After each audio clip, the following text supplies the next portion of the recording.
jërëjëf mbokk yi ci ni ngeen àndee ak ñun seen télévision Futur Média alors mbokk yi tey nag ñu ngi fii ci Point E siège u Adila by Sablux bu ñu ne Sablux nag ñëpp xam nañu qualité bi nga xamante ni ñu koy rek daal di indi ci wàllum tabax rawatina appartement de luxe yi ngeen di gis fii ci Ndakaaru Sablux nag dañoo am benn entité bu ñu duppee Adila nag di def promotion immobilière di tabax ay kër di jaay ay terrain yi nga xamante ni dañuy wan askan wi ne mën na nekk. moo tax nag tey jii ñu ñëw bëgg seek waxtaan ak directeur général bi di Mahi Wane buñ ko noppee nag dem seeti li nga xamante ni moom mooy seen villa témoin foofu ca sortie 9 ca Kounoune loolu yëpp seen émission sama kër mbokk yi da ngeen may topp rek comme ça tey ñu découvrir noo li nga xamante ni moom mooy Adila by Sablux c'est toujours bien donc de le préciser on y va.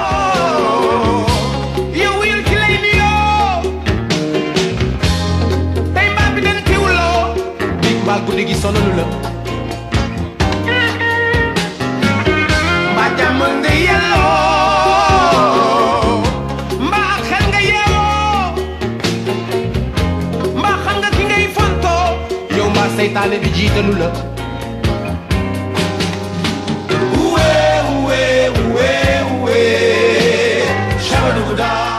alors yaakaar naa ne mbokk yi dugg si bi rek war na leen ne sama kër laa ñëw parce que ku wax Sablux wax émission sama kër je pense que loolu partenariat la bi nga xamante ni dafay traverser donc ay jamono moo tax pour wax ci Adila wax ci leneen ak leneen Sablux construction loolu mbégte la parce que processus su Sablux la ñu fekkee donc un plaisir d'être fii donc Adila nekk bébé kon bu Sablux ak Marie bi nga xamante moom moo ko jiite Marie maa ngi lay nuyu bu baax a baax. bi di la gërëm di la sant di kontaan ci recevoir la parce que comme tu l'as si bien dit ici chez toi. Oui. Et en matière de immobilier bon ràññee nañ la ci trop ci liñ ciy def et ñu la ci delloo njukkal di la ci encourager parce que je pense que tous les acteurs ont besoin d'un certain dynamisme donc de et ça yaa ngi ciy yëngu yaa ngi ciy béy sa waar et franchement on te félicite on t'encourage et on te remercie beaucoup donc tafaddal yow sa bopp yegg seen ci jàpp ci kër. sama kër en tout cas nee nañu ragal féete day xañe wërsëg loolu Olof Ndiaye moo ko wax te comme je le dis en tout cas Sablux suñu famille la bokk suñu partenaire de cœur yi comme j'ai l'habitude de le dire te loolu dañ koy revendiquer fu nekk en tout cas merci pour cette confiance ñi ngi fi biir locaux Adila déjà bu ñuy dugg rek day wane un peu. Disons ouverture ak clarté bi nga xamante moom moo nekk ci projet bi mais peut-être tungu ne du teew ñuy nataal est-ce que mën nga ñu wax ci projet Adila bi nga xamante ni mën na am yaa ko boot rogganti ko. alors Adila nuñ ko mën a waxee mooy c'est le fruit des 10 premières expériences du groupe. parce que Adila bi muy am ak léegi c'est 2018 donc yàggul alors que Sablux existe depuis 2009 bi ñu defee suñu 10 premières années. dafa bokk ci jàngat yi nga xam ne ñëw na ci ñun donc des retours qu'on a eu des offres que nous avons adressées à travers le groupe Sablux parce qu'il faut juste rappeler que Sablux li muy def c'est plus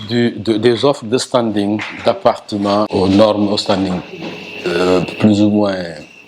de niveau et loolu ci lañ yàgg yëngu donc appartements dans les quartiers résidentiels dans les quartiers à forte valeur locative ainsi de suite. Et bi ñu koy def on s'est rendu compte que loolu ça parlait plus à une petite catégorie de clients mooy ni ñuy wax la plupart c'est des investisseurs et donc ñooñu dañuy jënd ils mettent de l'argent dans la pierre ñu bañu dañuy jënd parce que dañuy investir am na ci yu bëri ñoo xam ne loolu moo leen gënoon yëkkati à peu près soo xoolee suñu expérience 10 première année yi ñi jaay ñu bëri dañu doon def plus pour mettre de l'argent dans la pierre plus pour investir. bañ a téye xaalis bi rek. bañ a téye xaalis bi donc. et quand on a fait cette expérience là c'était une réussite et vraiment ñu ciy delloo njukkal bu baax a baax clients yi sénégalais qui ont su faire confiance à la marque et qui ont fortement adhéré aux offres de la marque et ça vraiment dañ leen ci delloo njukkal di leen sant mais aussi écoute client bi ñu am def ñu benn retour bu ñu wan ne. li ngeen di def rafet na baax na mais ñëpp mënuñu cee jot et ça aussi dafa bokk tamit ci beneen son de cloche bu ñu jëlee ci kilifay réew mi autorités yi les autorités politiques parce que quand même boo nekkee ci dëkk da ngay xool ni dëkk bi doxee. et tout le monde sait que l'État du Sénégal a mis en place une politique du logement. L'accès au logement. En disant voilà politique de facilitation de l'accès au logement et donc bu ko defee acteurs yi ñi nga xam ne adressé leen message bi mooy les acteurs de la promotion immobilière et nous aussi on a été interpellés à ce niveau-là. Et donc, par rapport à ce qu'on a eu comme retour d'expérience et par rapport aussi aux priorités de l'État dans lequel nous sommes, parce que mënoon na ci dëkk aussi dañoo xam ne état bi dafa aussi xool ne état bi da xool noo ci dugale sa noo ci jàppee pour njëriñu askan bi. Et donc, pour ces deux raisons, on s'est dit on va varier notre offre dañuy dugg ci benn offre boo xam ne dina mën a effectivement régler problème suñu xarit on a beaucoup d'amis de gens qui voient qu'on faisait de belles choses mais les appartements étaient chers donc c'est pas fait et puis c'était pas ça la cible on s'est dit donc on va créer dañuy déglu li ñuy wax noonu mooy maanaam retour client bi ak priorité politique ci dëkk bi ñu ne mooy xool nu ñu def ba dugal suñu loxo jàpp si pourquoi on a créé la marque diversifier sax les offres justement effectivement varier ko enrichir ko diversifier ko et donc on s'est dit on met en place une marque qui va prendre en charge cette problématique-là et donc les membres fondateurs du conseil d'administration du groupe m'a pris comme chargé de cette mission-là et m'a dit donc demal nga lijjanti loolu parce que bon vu le parcours que j'ai dans le groupe et donc c'est une mission qu'on m'a confiée. On m'a dit il faudrait qu'on adresse une offre à peu près plus de 80% de la demande immobilière parce que boo xoolee li fiy def immobilier ça parle à 20% des gens qui sont des des multipropriétaires, c'est des investisseurs dans l'immobilier, tout ça. Ça, c'est réglé. Maintenant, il va falloir qu'on trouve une offre variée, une offre compétitive. Pour l'accès au logement. Pour la plupart des Sénégalais. te loolu nag dëgg boo bëggee dëgg fi mu ne nii yitte dëgg la ci ñun c'est une vraie priorité et justement on m'a mis en condition pour que cette priorité-là soit bien gérée pour le bénéfice encore une fois exclusif des Sénégalais. Oui, en tout cas nous on suit depuis le début donc yenn programme foncier yi ngeen amoon machallah yàlla teg ci loxoom Sénégalais yu bëri am ko surtout nag par rapport à la fiabilité à la sécurité donc de l'achat dinañ ci ñëw sax ci yeneen émission ak ñi nga xam ne ñoom ñoo ngànk liggéey bi fii ci Adila mais aussi répondre un peu aux exigences des Sénégalais aussi par rapport à la qualité de construction mi nga xamante ne loolu bokk na ci socle Sablux. Waaw en fait parce que li nga xam ne gën na tax ñu dugg ci parce que les gens nous disent souvent ce que vous faites est beau ce que vous faites est magnifique ce que vous faites est tout mais c'est un peu frustrant même ñun da nga am ay xarit yoo xam ne bëgg nga looy yëngu aussi bëgg nga servir parce que en fait derrière la volonté des membres fondateurs il y a toujours je le dis souvent cette volonté de servir les Sénégalais de créer une offre de donner la possibilité aux gens et donc on s'est dit nañ def loo xam ne vraiment diaspora bi ña fa nekk c'est pas des gens qui sont intéressés par 150 millions mais nañ am benn kër gu baax wala benn terrain bu baax wala benn investissement bu baax les organisations professionnelles fii Sénégal entreprise boo dem Sénégal préoccupation majeure ba am nga fa benn coopérative benn collectif ñu jéem a xool nan la ñuy daje ba am ci kër parce que c'est une vraie problématique c'est une vraie préoccupation des Sénégalais ñun nag on est en train d'apporter notre pierre à l'édifice mais du doonu liggéeyu benn fan liggéey ñaari fan donc c'est pourquoi on a pris le pari d'utiliser justement une plateforme comme Sunu Kër pour passer le message pour que nit ñi mën a comprendre Adila mooy lan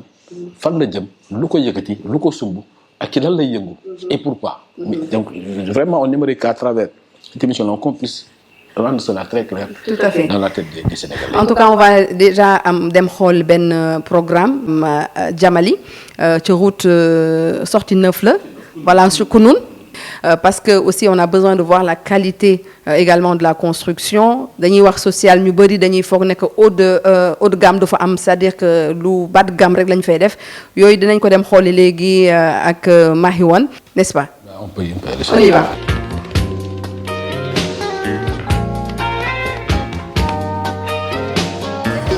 ginaar gi baax na ci kër gi ne saa yoo ko dàqee wax ci say soxla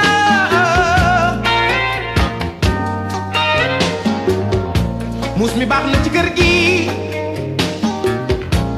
ne saa yoo ko tuddee waxaale ko say soxla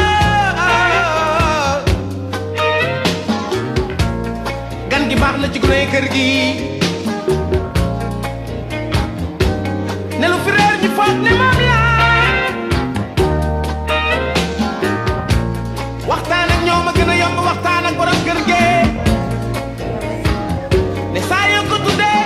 mu def ni xaalis nga soxla yow mbaa teel nga yow alors mbokk téléspectateurs yi di leen fàttali ne kon seen émission sama kër te dañoo ñëw seet si waa Adila by Sablux comme on a l'habitude donc de le dire mu nekk filialu groupe Sablux bi nga xamante ni ñoom ñoo leen di proposer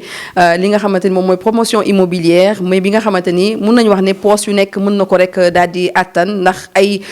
donc woyefte ci wàllum fay mi mais aussi def leen ci cadre bi nga xamante ni cadre bu baax la sànq ñu ngi doon waxtaan ak ki nga xamante moom mooy Mahi Wane gis ngeen ñi ngi fii ci Kounoune sortie 9 en tout cas gis nañu kër gi nu mu rek daal di tëddee visité nañ ko et ku ñëw fii di nga am envie dëkk en fait là j'ai juste envie moo tax ba ñu paree ma ne xaaral ma ñëw toog ci salle bi ñu daal di lang fi waxtaan comme nuñ koy rek daal di waxee kon en bon wolof en tout cas félicitations pour kër gi vraiment c'est ça en fait dalay gën a valoriser sax yow mi nga xamante ne yow yaa fi rek dëkk. Félicitations. C'est bien, ça veut dire que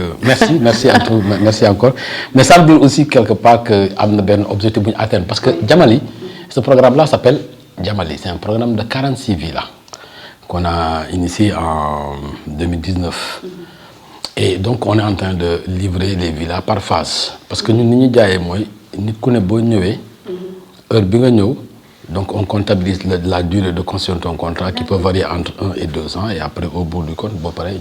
ñu yeewi la ñu livrer la et cette maison là a été livrée dans ce cadre et elle donne un peu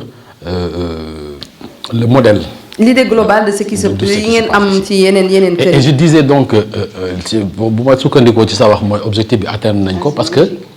Jamali le nom du programme Jamali ça veut dire beauté en swahili.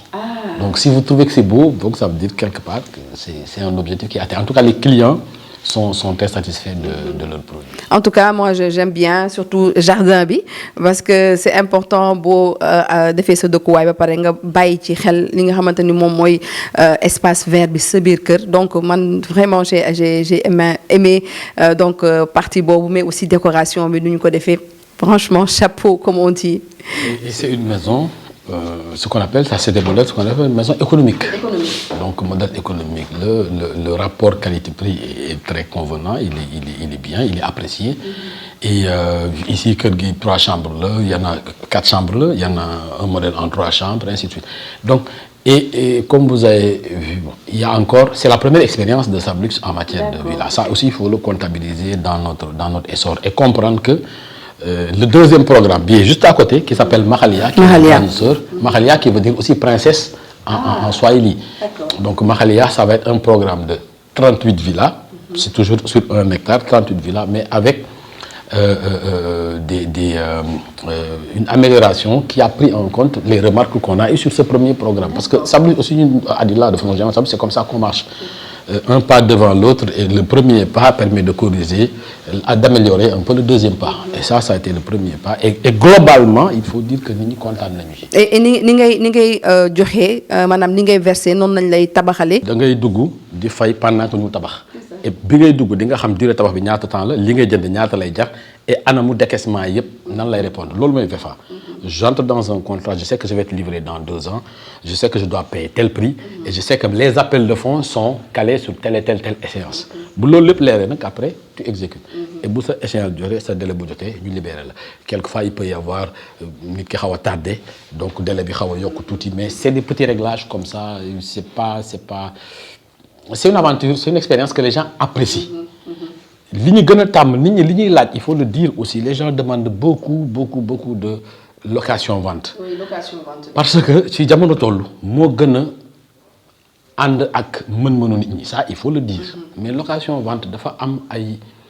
conditions yu ko tënk yoo xam ne tant que mënoo ko lijjanti du yomb nga def ko nit ñi dañuy foog ne location-vente man Adila damay tabax rek. Donc mën naa xool ku ma neex la fay na neex donc parce que liggéeyu suuf la. Donc c'est des investissements énormes c'est de gros montants il faut qu'il y ait quelqu'un qui paye ça.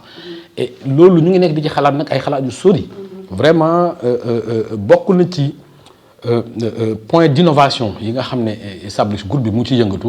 notamment à travers Adila mooy xool naka la ñuy def ba fekki nit ñi ba fekki clients yi ci seen woyofaayu loxo ci seen méthode de paiement ci liñ attan donc ñu ngi xalaat am na ci benn boo xam ne génne nañ ko du yàggul dara clients yi dinañ ko dégg ça s'appelle Savenir mooy Sablux Avenir immobilier c'est pour permettre nit koo xam ne mën nga jënd ci ay diiru juróom-ñetti at. Justement Mahi yaa ngi wax ay oyofal ci wàllum payoor gi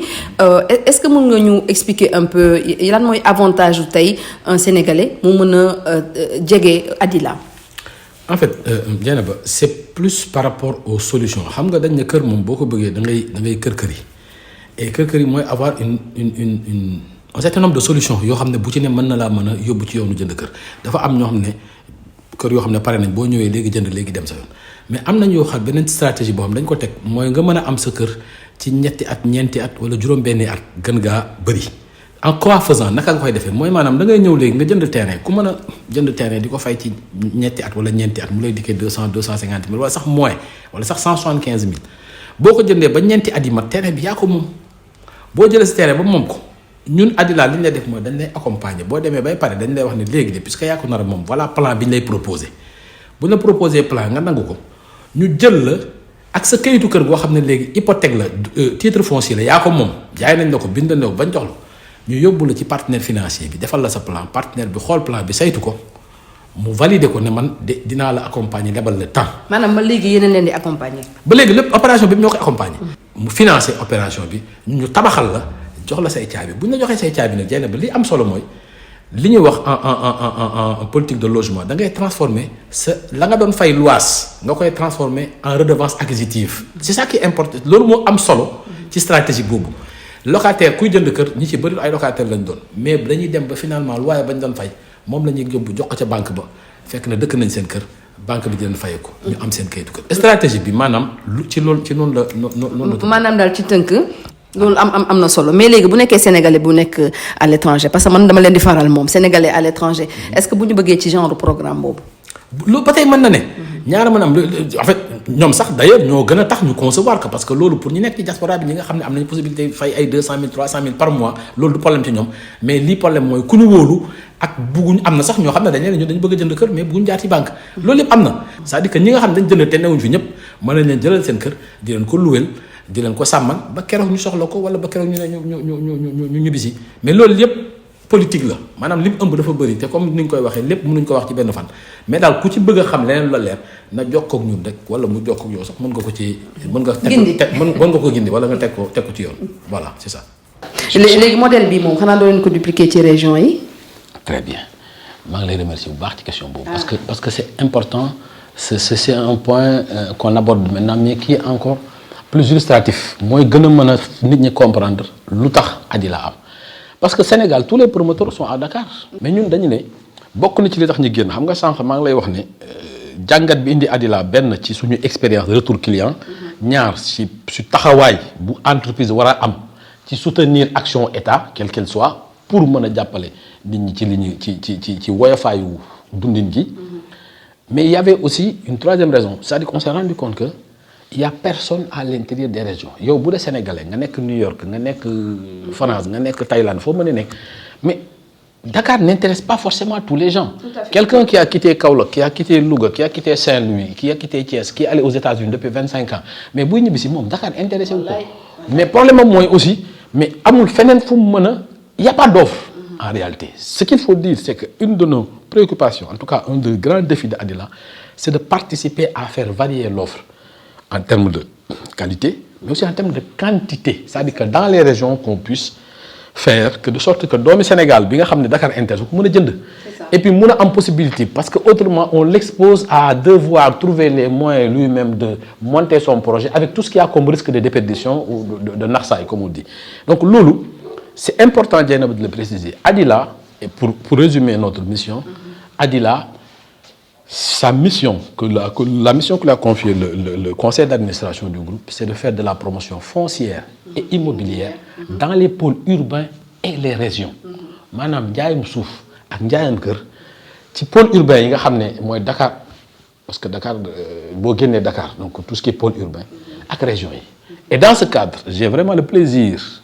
et d'informer, de donner cette information-là à qui de droit, que nous avons signé la première convention justement régionale avec la ville de Kaolack. Donc nous allons, aujourd'hui la ville de Kaolack nous a donné 8 hectares à l'entrée de Kaolack. Nous sommes en train de faire toute la mouture donc, qui va déboucher sur l'offre commerciale qu'on va très bientôt présenter, en tout cas à ceux qui sont intéressés à avoir du foncier à Kaolack. Et là, à Kaolack, avec la mairie, ce qu'on a fait, c'est qu'on a fait du social. C'est-à-dire qu'il faut, maire, il faut un parti qui est trop ci loxo. Am na nag fu mu yem. Parce qu'il faut aussi que nit ñi jàpp benn affaire loolu baax na ñu koy waxtaane ñun kuy jënd ku ne da nga bëgg lu yomb lu woyof. Mais ça, c'est l'erreur à ne pas commettre dans le foncier et dans l'immobilier. Pas parce que yomb na damay jënd defal ndànk il faut nga seetaat bu baax bu dee foncier la ñun on ne veut pas vendre du foncier en vrac maanaam jël suuf nii rek de teg ay xeer noonu dañu bëgg aménager faire un minimum d'aménagement. maanaam ndox courant voirie ak assainissement. C'est un minimum. Primaire c'est un minimum. Donc c'est pourquoi notre promotion forte, la promotion forte telle que Adila veut l'amener, c'est de faire de sorte que nit ki jënd ñu jaay le cadre de vie. On dit on est des promoteurs de cadre de vie. Et maintenant dans le cadre après chacun prendra son terrain. Donc loolu tax aussi les terrains de Adila seront comparés à d'autres disons que dañu xaw a cher mais li tax mu cher mooy bëgguñu leen jaayu taf yëngal ne la jëlal nii rek teg ay ñeenti xeer ne la affaire baa ngi ne la sa xiyoo ngi sa suufa ngi nii. on veut de façon